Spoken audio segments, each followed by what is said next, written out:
Hola amigos, esta es la reflexión 86. En este video voy a tratar varios temas. Comienzo con el tema de la ética.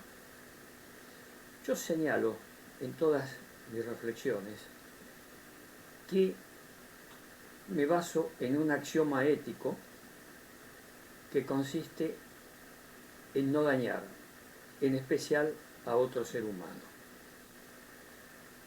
Sobre esa base me comporto en mis pensamientos, mis acciones, en mi conducta, en mi comportamiento. Voy a hacer un análisis un poquito ríspido. ¿Por qué? Voy a introducir a un contradictor. Yo tengo la costumbre en mis trabajos escritos en colocar a un contradictor que contradiga lo que yo estoy diciendo. Bueno, voy a hacer lo mismo en este video. Voy a colocar un contradictor que me formule objeciones a ese axioma. Por ejemplo, que me plantee esta cuestión. Si mi axioma es no dañar, en especial a otro ser humano, este contradictor me pone en esta situación. Viene un tren por una vía, yo tengo, me dice el contradictor, que yo tengo una palanca donde puedo derivar por qué vía va a seguir transitando el tren. Y se produce una encrucijada de vías. Una vía se abre hacia la derecha, la otra hacia la izquierda. O sea, dos cursos, me dice el contradictor. Y me dice que en uno de los cursos, en una de las vías, hay una persona que está herido, desmayada, que está sobre la vía, una persona. Y que en la otra vía, en el otro curso de la vía, hay varias personas que están en la misma situación, desmayadas o heridas, están sobre la vía. Que el tren viene a toda velocidad y yo tengo una palanca que puedo llevar al tren a una vía o a la otra. Eso me dice el interlocutor. ¿Cuál vía elijo? Me plantea este interlocutor pícaro. Si yo elijo una vía, mataría, porque el tren va a toda velocidad, mataría a una persona. Si yo elijo la otra vía, el tren a toda velocidad mataría a varias personas. En una hay un daño menor y en la otra opción hay un daño mayor. En esa disyuntiva, yo con mi criterio, con mi axioma de no dañar, en especial a otro ser humano, ¿qué elijo? Me dice el interlocutor, me dice el contradictor. Bueno, yo me pongo a reflexionar sobre este planteo, sobre esta contradicción a mi axioma de no dañar, en especial a otro ser humano, y si usara el pensamiento, el modo de pensamiento lineal, si usara el modo de pensamiento lineal, caería en la trampa, porque es una paradoja lo que me está planteando este contradictor, que es muy típica del modo de razonar dentro de la filosofía, dentro de las religiones, dentro del sentido común de las personas. Es muy típico caer en trampas. Y en el modo de pensar, también, caer en trampas. Una de las trampas son las paradojas, como en este caso. La paradoja sería elegir entre un daño menor o un daño mayor. Con el modo de pensamiento lineal, elegiría el daño menor. Bueno, esto se asemeja en gran medida con lo que planteo en videos anteriores, un ejemplo de también un contradictor que me dice que tengo un vaso medio lleno de líquido o medio vacío, que elija entre si me elijo o lo veo como medio vacío o lo veo como medio lleno. Esto está en el video donde analizo el pensamiento positivo. Hay una cierta similitud. Hay un contradictor que me plantea una paradoja. Y la paradoja es que si elijo ir por la vía donde hay una sola persona, mato a uno, y si voy por la otra vía, mato a varios. Qué paradoja. En los dos casos estoy contra mi axioma ético de no dañar. Entonces me coloca en la disyuntiva de un daño mayor o un daño menor. Quiere decir que ya mi axioma no es tan valioso, porque un daño mayor o un daño menor, hay un daño. Mayor o menor, pero hay un daño. Bueno, este es el planteo de mi contradictor y de lo que yo llamo las paradojas de los modos de pensamiento, ya sea filosóficos, una digresión. En el modo de pensamiento filosófico están las famosas paradojas de los griegos, cuando planteaban quién llega primero a la meta en una carrera entre Aquiles y una tortuga. Y hacen todo un razonamiento de esta paradoja. Los griegos, una escuela filosófica griega tenía mucha afición a este tipo de razonamientos paradójicos. No voy a analizar el Aquiles y la tortuga, quién llega primero a la meta. El que esté viendo este video o escuchándolo, que busque la resolución de esta paradoja. Es muy interesante el razonamiento que se hace, es muy interesante, pero dejo la incógnita. Búsquenlo. Yo no voy a dilucidar, porque me voy a ir a mi planteo original, o al principio de este video. Aquiles y la tortuga investigan. Como esa paradoja hay muchas. Bueno, yo voy a este contradictor que me plantea ese tremendo dilema ético, a mi ética. El contradictor me está atacando mi ética, mi axioma ético, sobre el cual baso mi comportamiento. Tremendo, tremendo. Bueno, ¿dónde está la trampa? Porque en todas las paradojas hay trampas, ¿eh? Vamos a aclarar. Aquiles y la tortuga también tiene una trampa. Busque. Le dejo el que es curioso que investigue. Le dejo esa duda. Hay trampas. Las trampas del pensamiento. El Homo sapiens es muy tragicómico. Y una de los elementos tragicómicos son las trampas del pensamiento. ¿Qué voy a hacer? Empiezo con esto.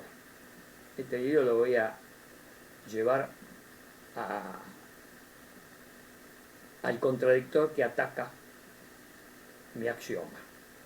Oh, qué espanto. Ataca mi axioma. Bueno, sigamos con el análisis. Como yo no sigo el pensamiento lineal, si siguiera el modo de pensamiento lineal, estaría horrorizado. ¿Y qué hago? Elijo el mal menor. Mando el tren por la vía donde hay una sola persona echada en la vía, el mal menor, si tuviera el modo de pensamiento lineal. Pero como yo vengo diciendo en todas mis reflexiones que me estoy ejercitando desde hace años en un modo de pensamiento lateral y multilateral, mi enfoque siempre tiene una variación, una variedad de campos donde hago el análisis de algo, de un comportamiento. En este caso, mi comportamiento. Tengo la palanca y tengo que desviar el tren para un lado o para otro. Entonces le pregunto a mi porque yo soy curioso y soy preguntón. Soy preguntón. No me quedo, porque tengo un modo de pensamiento multilateral, lo cual me lleva a preguntar. Entonces le pregunto a mi interlocutor si el planteo que me hace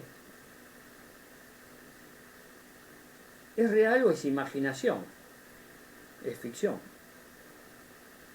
Entonces le digo, porque es ficción. En la realidad no se va a plantear una situación así. Entonces mi interlocutor me dice, no, ¿cómo que no? Sí, se puede plantear. Hay tantos accidentes ferroviarios que se confunde una vía en la otra. Sí, puede haber una encrucijada de vías en la realidad, sí. Ahora, que haya una persona en una vía y en otra vía haya varias personas, es ficción, es imaginación, lo estoy planteando como una suposición. No, me dice el interlocutor, puede ser real, puede haber pasado, y me hace toda una historia, el interlocutor, de cómo unas personas se pelearon y se pelearon entre sí, dos bandas de personas se pelearon, y me hace toda una argumentación posible, en su imaginación, de dos bandas que se pelean y caen sobre la vía y quedan varias personas sobre la vía.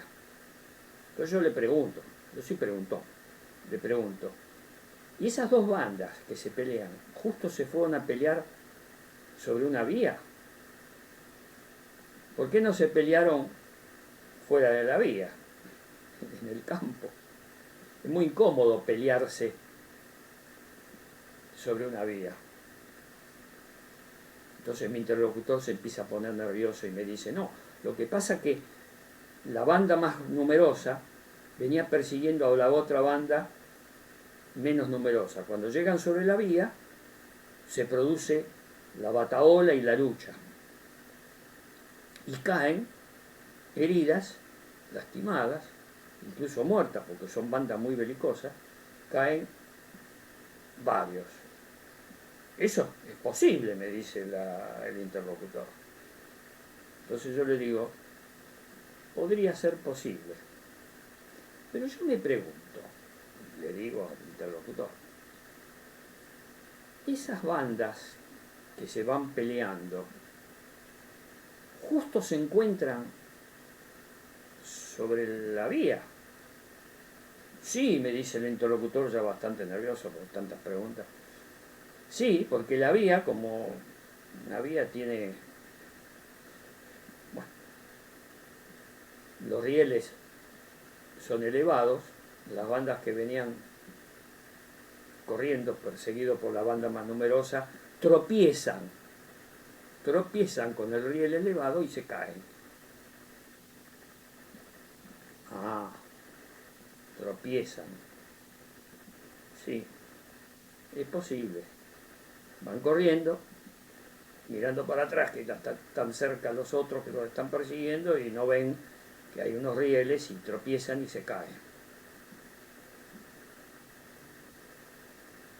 Entonces yo le sigo preguntando al interlocutor. Ahora, al caerse las personas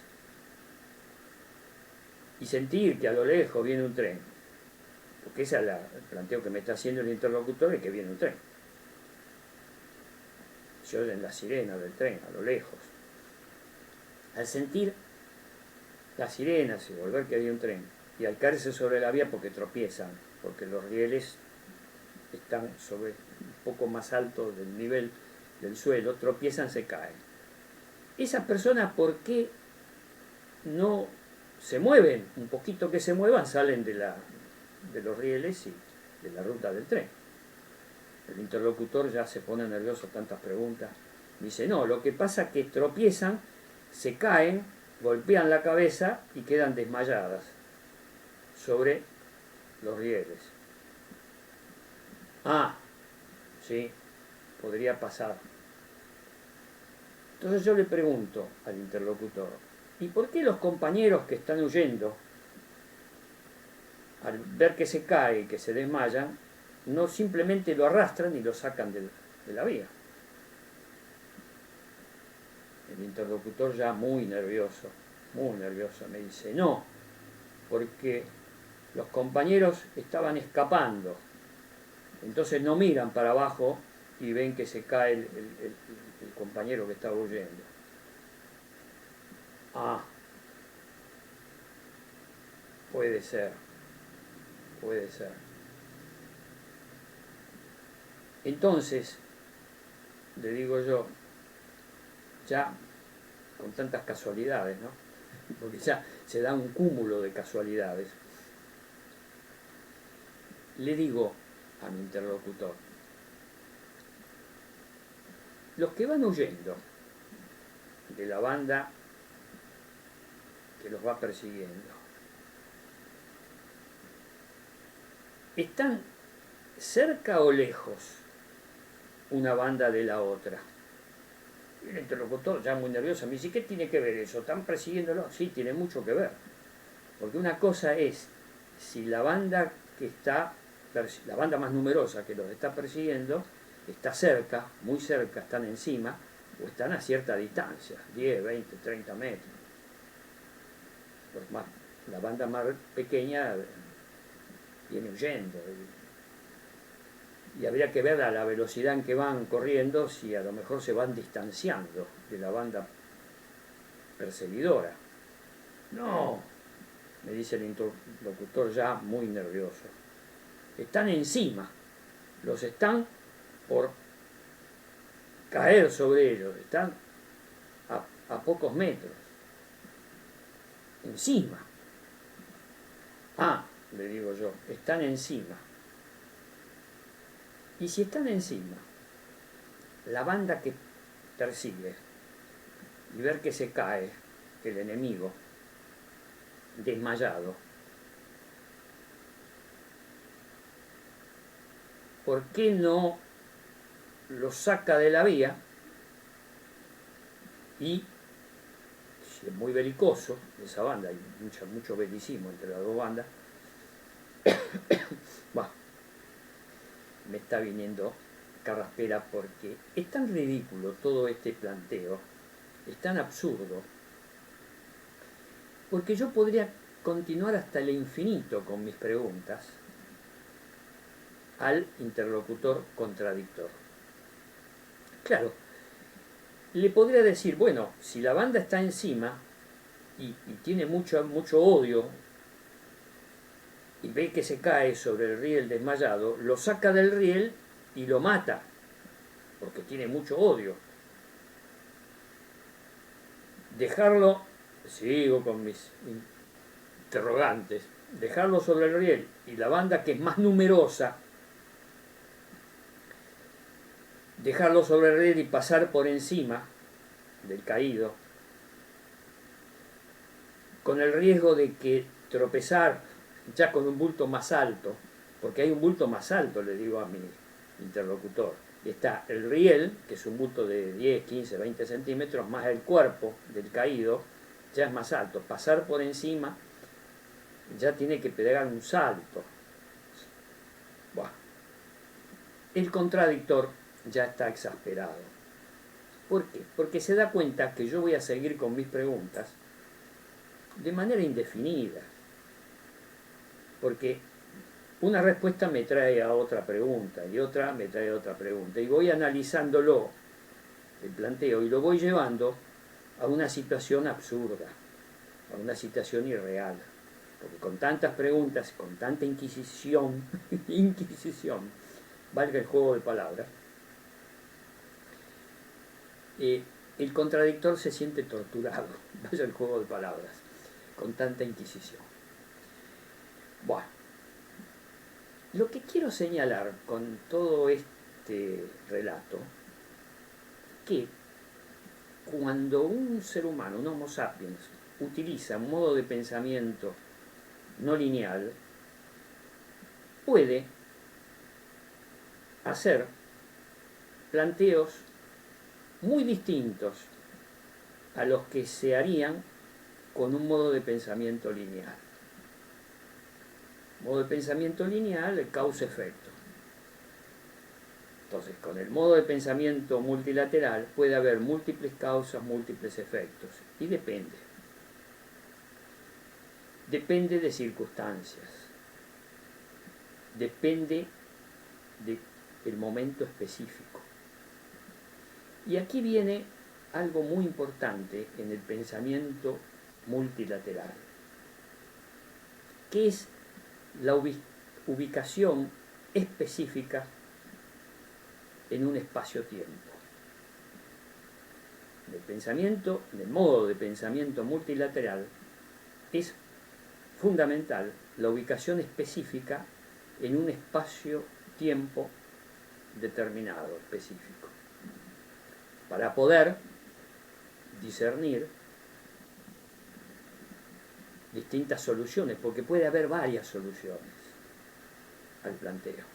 No quiero seguir con este ejemplo porque es indefinido, porque los que lo persiguen pueden sacarlo con su odio y querer matarlo fuera de la vía. La otra es que son muy sádicos y quieren ver cómo los pisa el tren. Bueno, hay un montón de conjeturas que se pueden seguir haciendo ad infinitum, o sea, hasta lo infinito. Porque sí, porque si uno utiliza el pensamiento multilateral de distintos enfoques, puede hacer preguntas una detrás de la otra y no terminar nunca en la interrogación.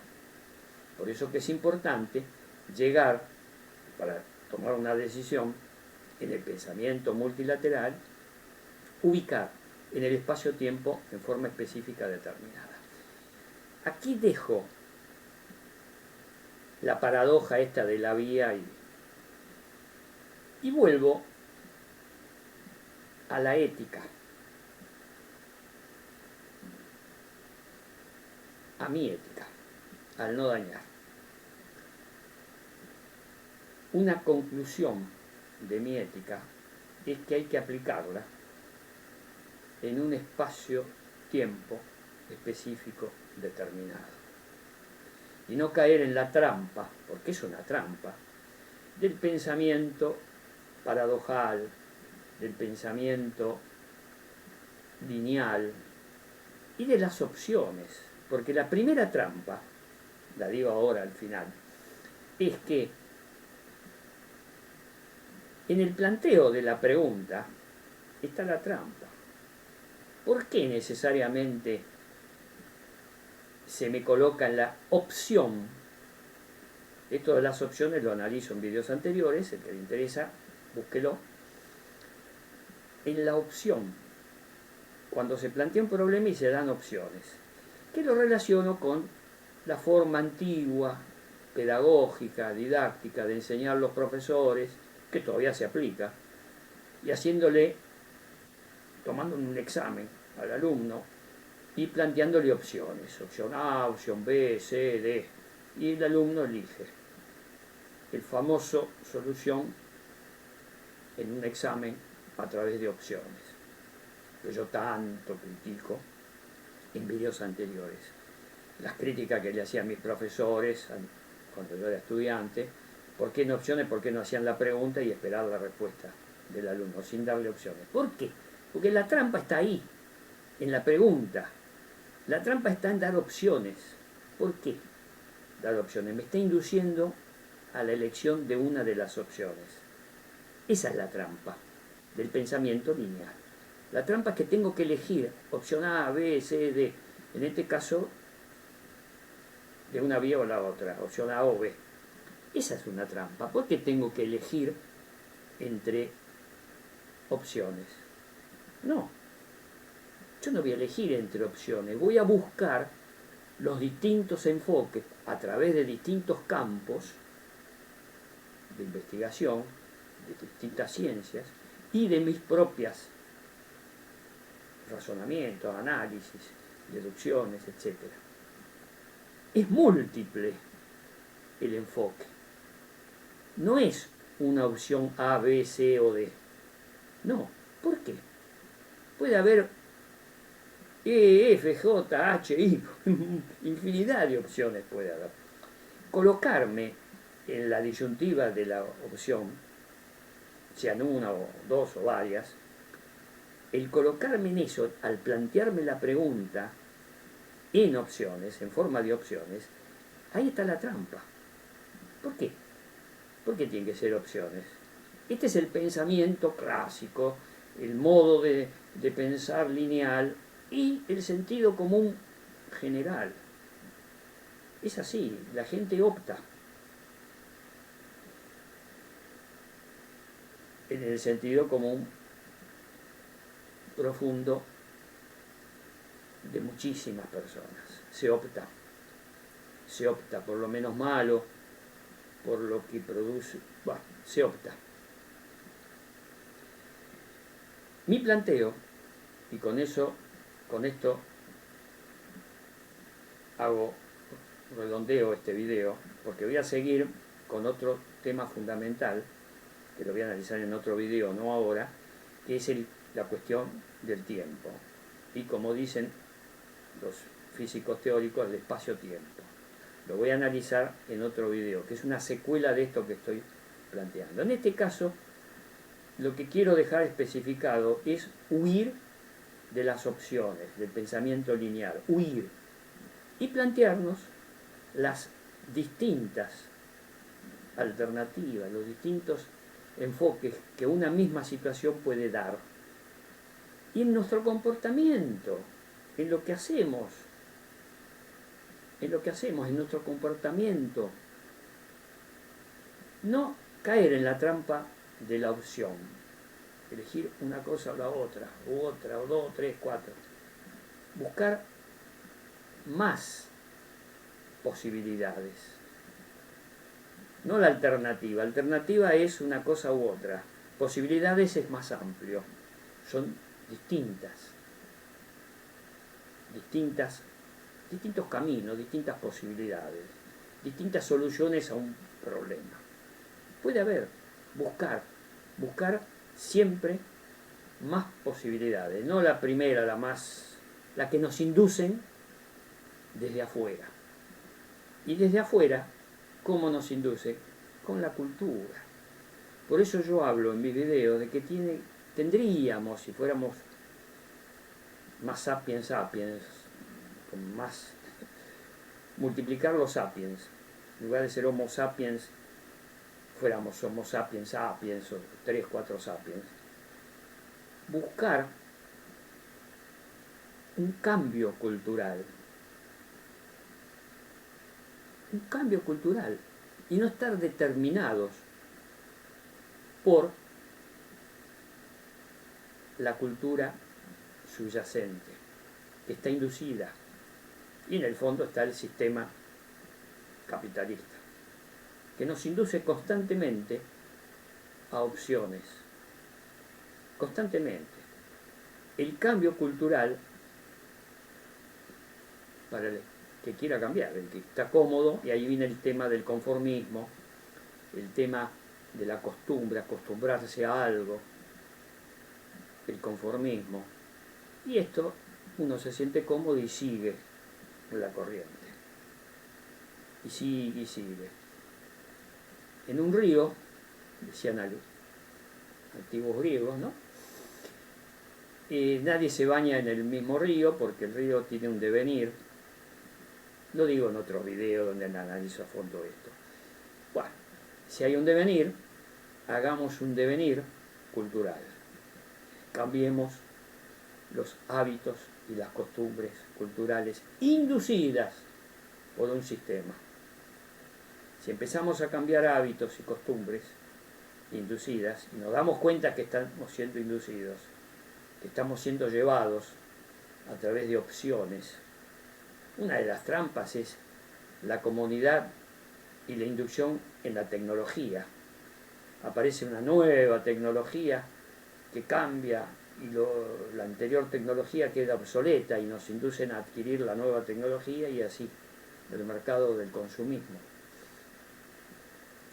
Yo durante mucho tiempo estuve usando computadoras hasta que no hubo más remedio que pasar a una tecnología nueva, pero computadoras más antiguas las seguía usando mientras me servía. Yo escribía, tenía un procesador de texto y grababa y guardaba y listo, me servía. Cuando empecé ya a introducirme en internet, a navegar, entonces ahí sí necesité mejor tecnología.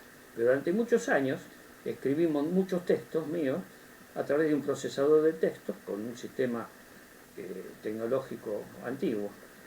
Yo llegué a usar la computadora 286. Buah, y usaba un procesador de texto que era el WordPerfect.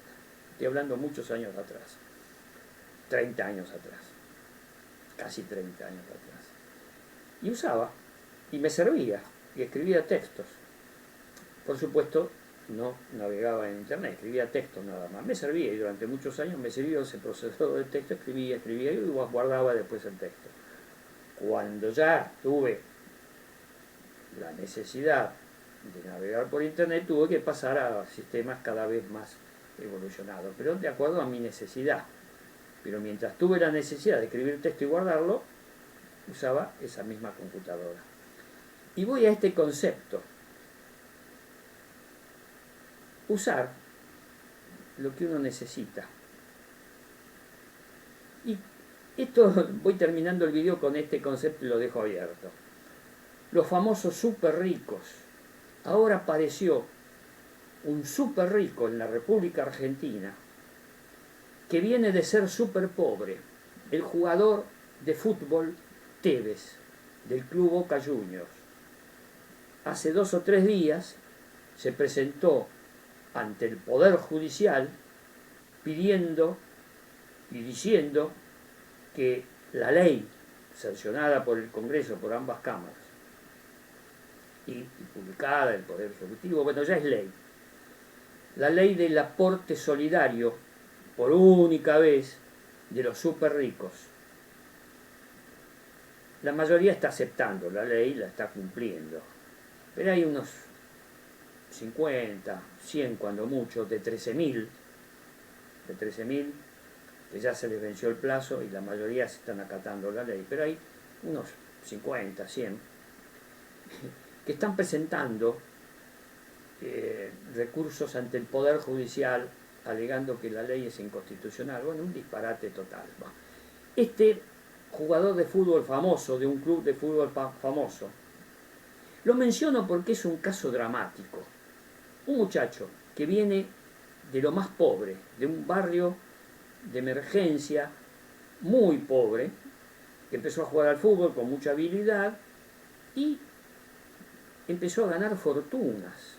Se metió en negocios con el anterior presidente que le había aconsejado meterse en un negocio de parques eólicos. Bueno, toda una historia.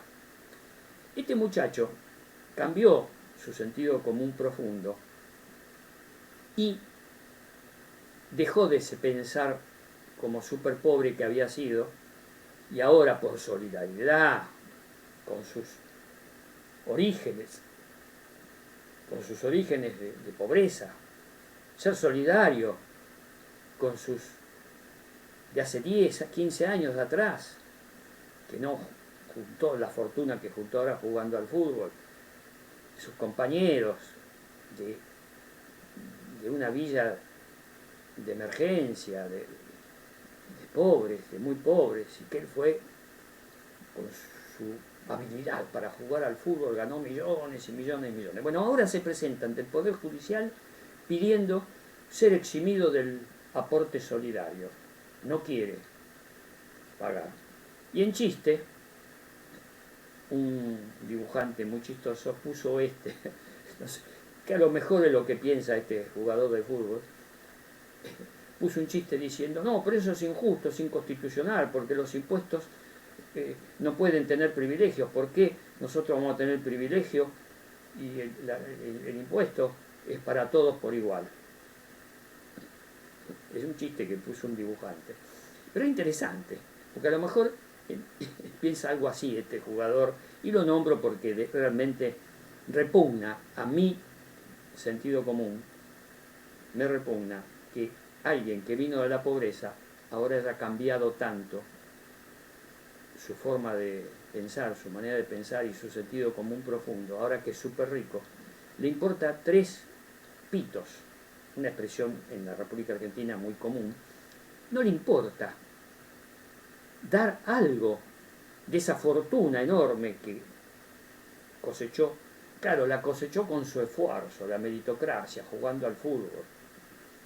Tiene la habilidad de jugar al fútbol, ganó mucha plata, y entonces ahora esa plata es de él.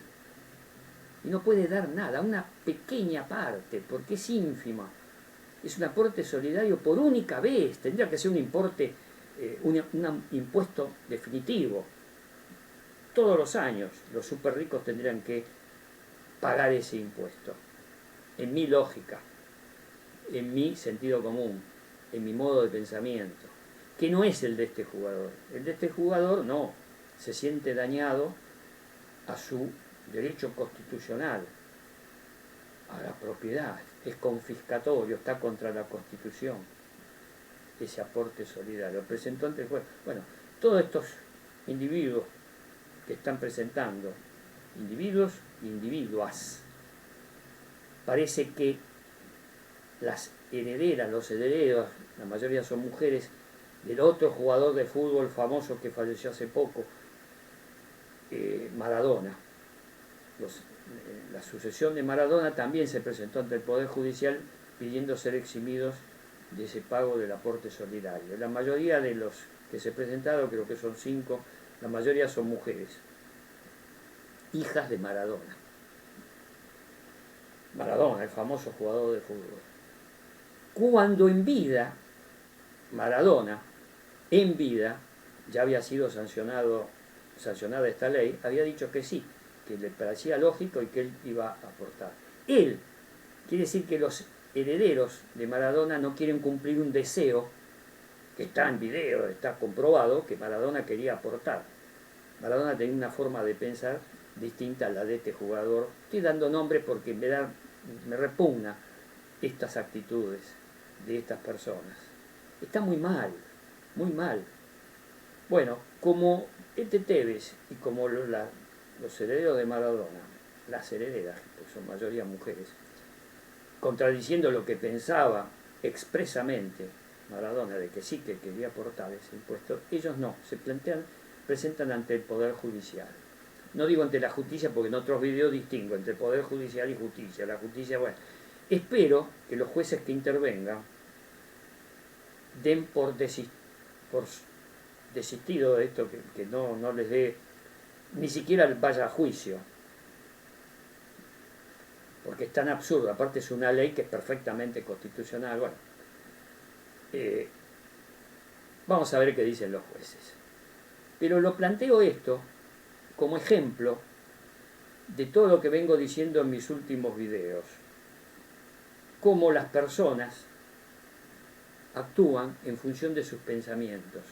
Y cómo sus pensamientos es todo lo que produce el cerebro, están determinados por pautas impuestas por la cultura. ¿Y por qué tiene que haber un cambio cultural? Una revolución cultural, un cambio cultural, donde se deje de lado el egoísmo, porque la base de todos estos planteos que dije recién es el egoísmo. ¿Cómo voy a dar? ¿Me va a afectar? Es mentira, no les afecta en nada, porque es ínfima el aporte que tienen que dar, y es por única vez. Estos súper ricos, es ínfimo el aporte, no les perjudica en nada, es egoísmo puro, es codicia, es tremendo. Hay maldad en estos planteos, hay maldad, codicia, lucro, completamente individualista y contra la ética. Mi ética, lo que hablaba al principio del video, mi ética, sin contradictores que me lleven argucias en los argumentos, porque lo que hacía el contradictor es eso, las argucias, las malicias en las argumentaciones, y en el modo de pensamiento de las opciones, que es lo que produce el sistema, dar opciones.